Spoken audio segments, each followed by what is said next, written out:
अध्यक्ष हमारे यूथ कांग्रेस के अध्यक्ष राजवीर कोडिया जी, प्रदेश सचिव अकरम खान जी और हमारे लिए टाइम निकाल कर आए यूथ कांग्रेस के राष्ट्रीय सचिव मेरे छोटे भाई जिन्होंने गुजरात में मेरा बहुत काम किया, मध्य प्रदेश के प्रभारी है भाई मान सिंह जी राठौर साहब, मान सिंह भाई मान सिंह जी और समस्त मेरे अग्रज अनुज और साथी भाइयों, आप सभी को नमन करता हूँ, प्रणाम करता हूँ। कल कार्तिक भाई ने बात बोली, कल राधेश्याम जी जाट यहाँ आए थे और मेरे से कह रहे थे, बोले भैया हमने तो आपके सामने पेश कर दिया, हम लोग जो है 596 करोड़ की योजना बना के ला चुके हैं। तो मैंने कहा था भैया ऐसी डीपीआर तो कोई भी इंजीनियर बना के दे देगा, एलजीओ के साइन है उसके ऊपर और सीधे एलजीओ के साइन से बोल दिया कि हमने योजना लागू कर दी। डीपीआर बनी है, डिटेल प्रोजेक्ट रिपोर्ट बनी है और डीपीआर का मतलब ये होता है कि अभी और तत्काल मेरे पास सरपंच इनके अनिल थोड़ी बचे हुए थे। मैंने कहा अनिल भाई सरपंच है हमारे, इन्होंने 2 करोड़ की डीपीआर बना के रखी हुई है। राधेश्याम भाई आपके पास भी नगर पंचायत कई डीपीआर बनी होंगी। योजना लागू होना और उसके लिए टीएस पास होना, उसके लिए प्रशासनिक स्वीकृति एएस होना, वो बताओ तो हम मान जाएंगे। मुझे भी कोई मजा नहीं आ रहा कि मैं आप भूखा बैठूं, लेकिन ये दर्द है हमारे क्षेत्र का, ये पीड़ा है हमारे क्षेत्र की कि नर्मदा जी का पानी यहाँ से निकल रहा है और वो हमको नहीं मिल पा रहा है। तब मैंने उनसे कहा था कि भाई साहब, जो भाई साहब ने शेर बोला था कि आप लोगों के लिए एक बात बड़ी अच्छी है, राजंदोरी का शेर है कि झूठों ने झूठों से कहा है सच बोलो, सरकारी पैगाम आया है सच बोलो, घर के अंदर झूठों की एक मंडली है और दरवाजे पर लिखा है सच बोलो। राधेश्याम भाई तत्काल चले गए, उन्होंने कहा मेरे साथ शायरी करते रहो और लेते रहो। मैंने कहा ठीक है भाई। फिर मेरे पास एक पत्रकार साथी हमारे टोनी भाई आते हैं और वो मेरी बात करवाते हैं विधायक जी के छोटे भाई से कि भैया ये टोनी भाई सामने ही खड़े हैं। वो कहते हैं कि आप रुपेश जी से बात करो। रुपेश जी बोलते हैं भैया हमने 49 गाँव जोड़ दिए हैं नई मारेवा परियोजना में, हमने 27 गांव जोड़ दिए हाटबिरसा माइक्रोसेव परियोजना में, हमने 12 गांव जोड़ दिए हंडिया बैराज में और 8 गांव के लिए 2-2 करोड़ के जन सेंक्शन कर दिए। मैंने कहा वाह यार, बड़ा अच्छा काम कर दिया आपने, एक आध की सेंक्शन तो दिखा दो, एक आध की मंजूरी दिखा दो। बोले भैया बहुत अच्छा काम चल रहा है। और वो तत्काल जो है हमने सारे कागज देखे, सिर्फ झूठ अरे क्योंकि इनका नारा है झूठ बोलो, जोर से बोलो और दम से बोलो, इसके अलावा कुछ नहीं आता। भैया बड़ी विडंबना है इस क्षेत्र की, बड़ी विडंबना है इस क्षेत्र की। यहाँ पे इंदौर यहाँ से 100 किलोमीटर दूर, भोपाल भी 100 किलोमीटर दूर, कन्नौज से देवास भी 100 किलोमीटर दूर और खातेगांव भी काफी विकसित क्षेत्र है, वहां से भी, क्योंकि ये सब मां नर्मदा के आशीर्वाद है। विधायकों की तरफ से विधायक 25 साल से यहाँ पे बीजेपी के हैं, ना तो यहाँ पे स्वास्थ्य की सुविधा है, ना उच्च शिक्षा के लिए।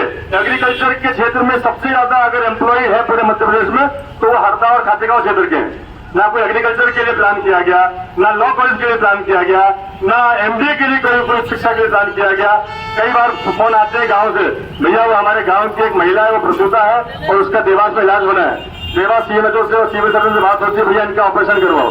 तो फ्रैक्चर हो जाए या प्रेगनेंसी का केस आए, किसी भी मामले में चाहे शिक्षा हो चाहे स्वास्थ्य हो और रोजगार की बात करें तो नर्मदा नदी के किनारे पर नेमावर में एक बड़ी परियोजना, नेमावर में इंडस्ट्रियल एरिया दिया गया था, वो पूरा अपने बधाई पर हो रहा है।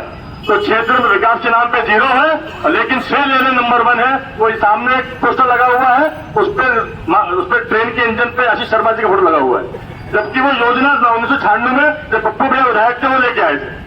तो जो भी काम है वो कांग्रेस से किए हुए हैं, चाहे हंडिया बैराज का काम हो, और जो इन्होंने छोटी बातें बोली वो सबका पर्दाफाश हाथ तो हाथ हमारी आईटी सेल की टीम ने, हमारे साथियों ने तत्काल पूछा कि ये जो आप योजना दिखा रहे हो, फेसबुक पे आप वाईफाई लूटने का प्रयास कर रहे हो, व्हाट्सएप पर वाईफाई लूटने का प्रयास कर रहे हो, इसकी टीएस और इसकी प्रशासन की स्वीकृति दिखा दो। तो सब लोग चुप बैठ गए और कल बड़ी उम्मीद थी प्रशासन को, भैया खलबली मची हुई थी कि वो मनीष चौधरी बैठा हुआ है, सादिक भाई को बुलाया कि भैया वो कभी ट्रेन रोक देता है, कभी लट खाता है, पीछे हटता नहीं है, प्रभारी मंत्री का दौरा है, चारों तरफ बैरिकेडिंग कर दी और 2 टीआई यहाँ बिठा दिए। सादिक भाई को बुलाया, प्रभारी मंत्री का दौरा इस रोड से होने वाला था, उसका रोड परिवर्तित किया गया। मेरे को ये उम्मीद थी कि अगर इन्होंने 2 दिन पहले और उसको जो इन्होंने चलाए पत्र अगर वो सही है तो प्रभारी मंत्री घोषणा करेंगे, क्योंकि इनका तो काम है जरा सी बातों का श्रेय लेते हैं। पिछले 2528 दिनों की ट्रैक से सरकार चल रही है भारतीय जनता पार्टी केंद्र में, 2528 दिन से, जिसमें 23 अरब 400 करोड़ की विज्ञापन लगा चुके हैं। प्रतिदिन ये करोड़ों के विज्ञापन लगाते हैं, तो अगर ये इतनी 586 करोड़ की योजना लागू कर देंगे तो क्या उसकी घोषणा नहीं करेंगे?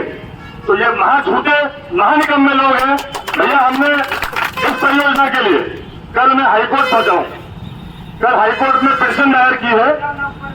मजिस्ट्रेट ने कहा है कि अभी आपकी पिटीशन में सभी योजनाओं की संपूर्ण जानकारी में कुछ कमी आ रही है, आप दस्तावेज पूरे करें, हम उसको मंजूर करेंगे।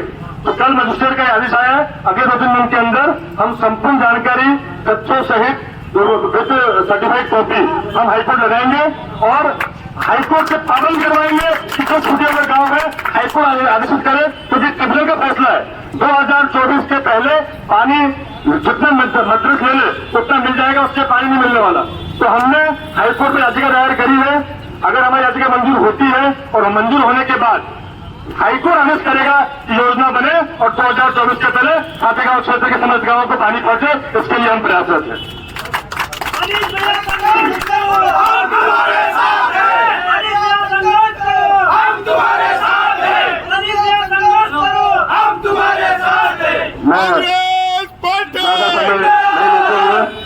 इन्हीं बातों से अपनी जय जवान जय किसान, जय जवान जय किसान, कांग्रेस पार्टी जिंदाबाद, कांग्रेस पार्टी जिंदाबाद। एक ईयर में सज्जन वर्मा, एक ईयर में सज्जन वर्मा, एक ईयर में सज्जन वर्मा। मैं बस अपनी बात इन्हीं बातों से खत्म करता हूं कि पैर लगन के थक्कर कभी चूर नहीं होते, द्वार उपलब्धियों में कभी दूर नहीं होते, और जिसने हौसला बढ़ा लिया अपने कद का उसके लिए अंगूर कभी खट्टे नहीं होते। हम लड़ेंगे और जीतेंगे। जब ये पहले चरण है, पहले ट्रेन होगी थी, पोर्टल चल रही है, जैसा आपका आदेश होगा उसको आगे बढ़ाएंगे और इसके बाद अगर आगे बात बढ़ती है गांव गांव जाके नर्मदा जल लेकर गांव गांव में परिक्रमा करते हुए भोपाल घेरेंगे और मौका पड़ा तो भैया पाइपलाइन में उखाड़ेंगे, लेकिन पानी लाके रखेंगे। जय हिंद, जय भारत, धन्यवाद। खातेगांव भी काफी विकसित क्षेत्र है, वहां से भी, क्योंकि ये सब मां नर्मदा के आशीर्वाद है। विधायकों की तरफ से विधायक 5-25 साल से यहाँ पे बीजेपी के हैं। ना तो यहाँ पे स्वास्थ्य की सुविधा है, ना उच्च शिक्षा के लिए। एग्रीकल्चर के क्षेत्र में सबसे ज्यादा अगर एम्प्लॉय है पूरे मध्य प्रदेश में तो वो हरदा और खातेगांव क्षेत्र के हैं। ना कोई एग्रीकल्चर के लिए प्लान किया गया, ना लॉ कॉलेज के लिए प्लान किया गया, ना एमबीए के लिए कोई शिक्षा के लिए प्लान किया गया। कई बार फोन आते हैं गांव से, भैया वो हमारे गांव की एक महिला है, वो प्रसूता है और उसका देवास में इलाज होना है। देवास सीएमएचओ से और सिविल सर्जन से बात होती है, भैया इनका ऑपरेशन करवाओ। तो फ्रैक्चर हो जाए या प्रेगनेंसी का केस आए, किसी भी मामले में चाहे शिक्षा हो चाहे स्वास्थ्य हो और रोजगार की बात करें तो नर्मदा नदी के किनारे पर नेमावर में एक बड़ी परियोजना, नेमावर में इंडस्ट्रियल एरिया दिया गया था, वो पूरा अपने बधाई पर हो रहा है। तो क्षेत्र में विकास के नाम पे 0 है, लेकिन श्रेय लेने नंबर 1 है। वो सामने एक पोस्टर लगा हुआ है, उस पर ट्रेन के इंजन पे आशीष शर्मा जी का फोटो लगा हुआ है, जबकि वो योजना 1996 में जब पप्पू भैया विधायक थे वो लेके आए थे।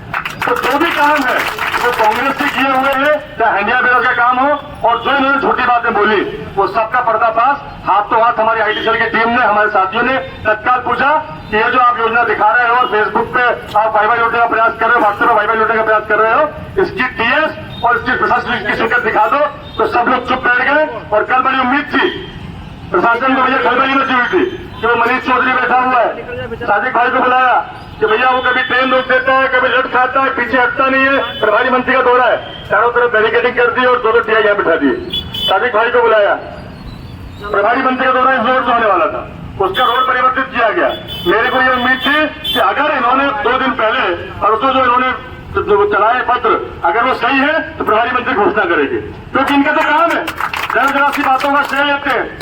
पिछले 2528 दिनों की ट्रैक से सरकार चल रही है भारतीय जनता पार्टी केंद्र में, 2528 दिन से, जिसमें 23 अरब 400 करोड़ के विज्ञापन लगा चुके हैं।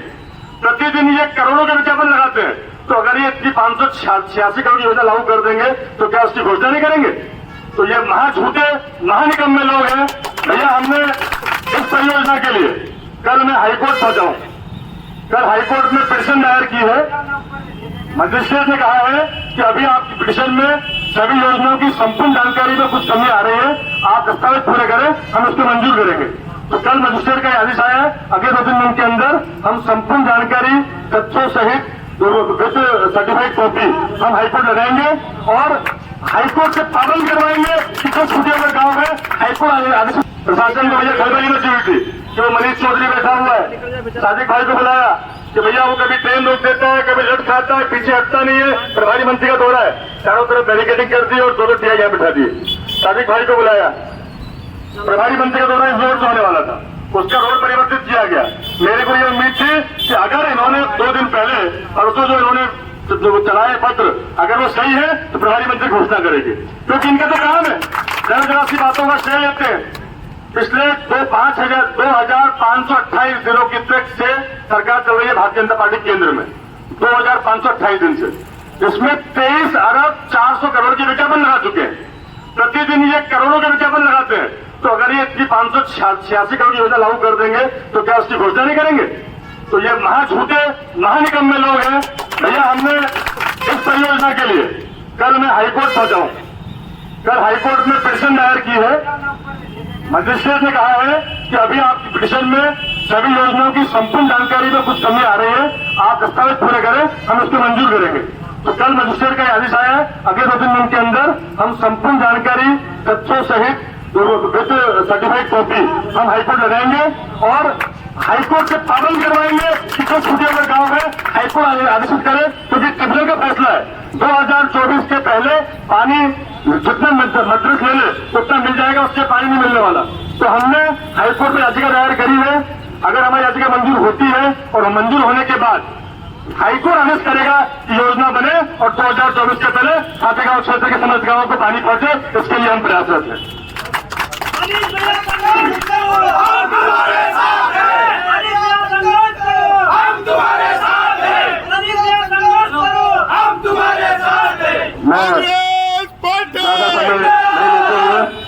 इन्हीं बातों से अपनी जय जवान जय जवान जय किसान कांग्रेस पार्टी जिंदाबाद कांग्रेस पार्टी जिंदाबाद एक ईयर में सज्जन वर्मा एक ईयर में सज्जन वर्मा एक ईयर में सज्जन वर्मा।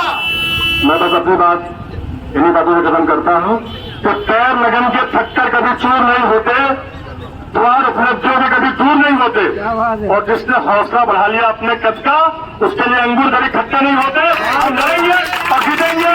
जब ये पहले चरण है, पहले ट्रेन रोकी थी, होटल चल रही है, जैसा आपका आदेश होगा उसको आगे बढ़ाएंगे और इसके बाद अगर आगे बात बढ़ती है गांव गांव जाके नर्मदा जल लेकर गांव गांव में परिक्रमा करते हुए भोपाल घेरेंगे और मौका पड़ा तो भैया पाइपलाइन उखाड़ेंगे, लेकिन पानी लाके रखेंगे। जय हिंद, जय भारत, धन्यवाद।